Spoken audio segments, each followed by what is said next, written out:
And you remember to say Delightsome Mormons. Okay? That's how we do it all the way through. I'll say the word white, and you'll say the word Delightsome Mormons. White and Delightsome Mormons. You see, the attempt to obfuscate by displacing this onto an entire class of people, when in fact it's only a very, very small particular subclass of those people. To deflect the truth and generalize a crime onto an entire genetic population, when it's simply a religious experience of a particular group. So we're going to go through this. It's going to take a while. All you have to do is say Delightsome Mormons.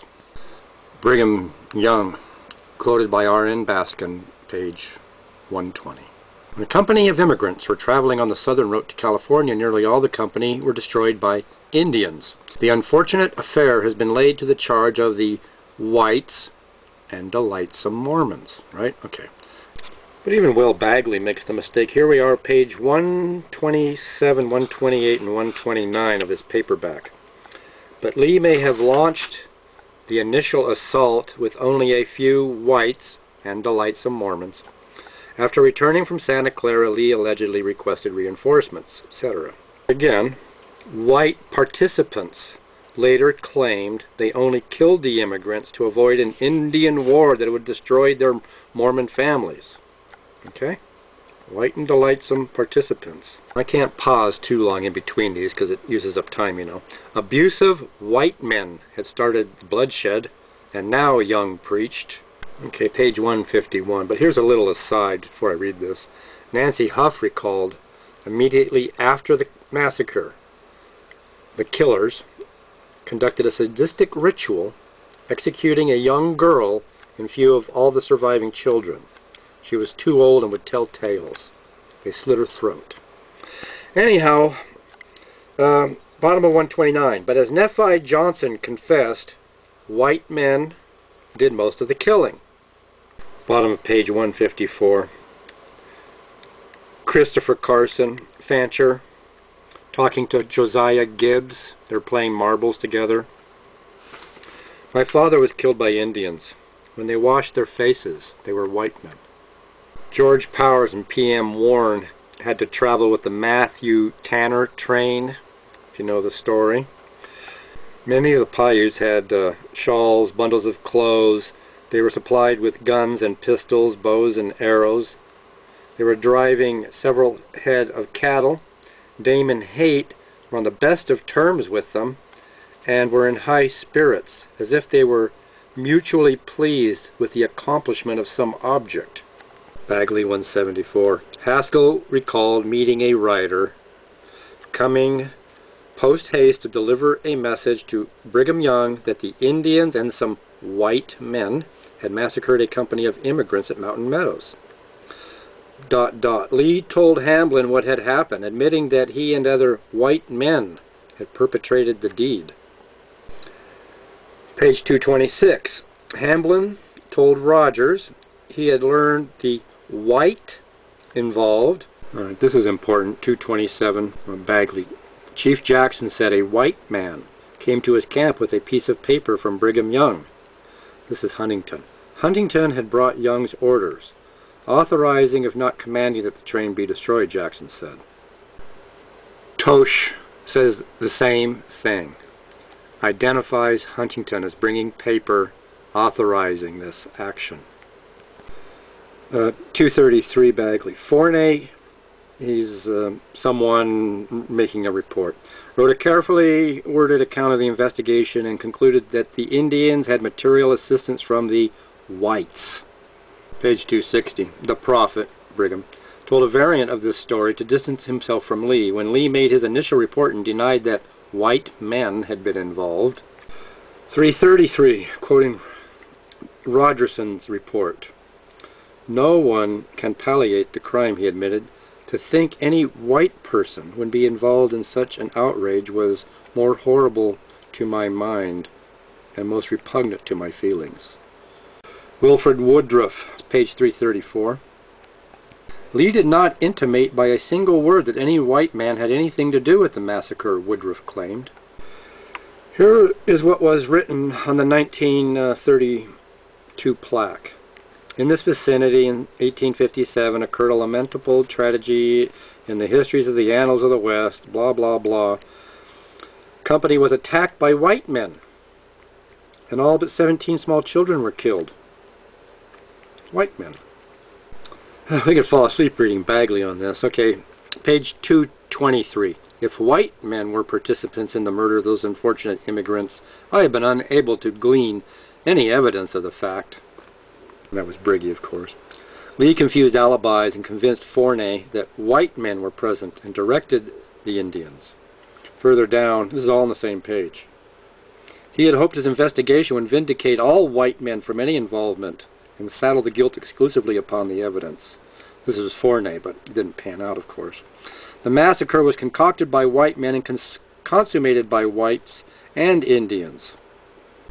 Bagley on 293, last one, quoting Baskin. Before the defense began its case, Baskin and Sutherland sparred for 2 hours on whether Sutherland could present evidence that red men were masters on the field and compelled the whites to take a part in the butchery.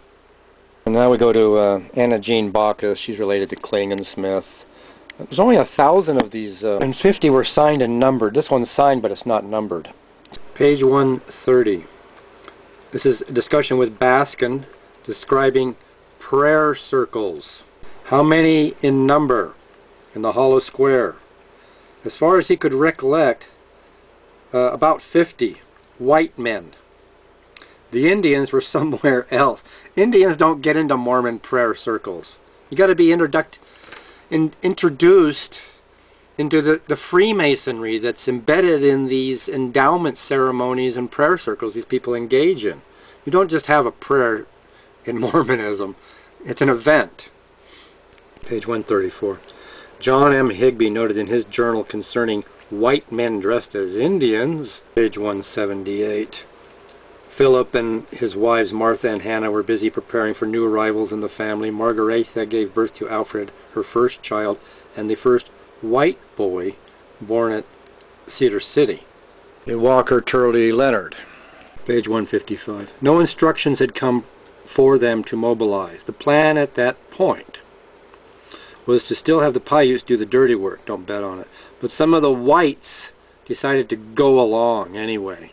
You know, the Turley book is a good book, but they do a lot of this, and they try to exculpate Dame, which you really can't do, but they want to do that because that's your direct link by authority rank through George Smith and then to Brigham Young.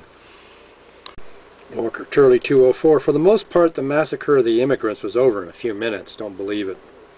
In the years following the mass killing, the white participants persisted in blaming the tragedy on Indians. But during a conversation with a senior Mormon leader from Salt Lake in 1895, Nephi Johnson said, white men did most of the killing.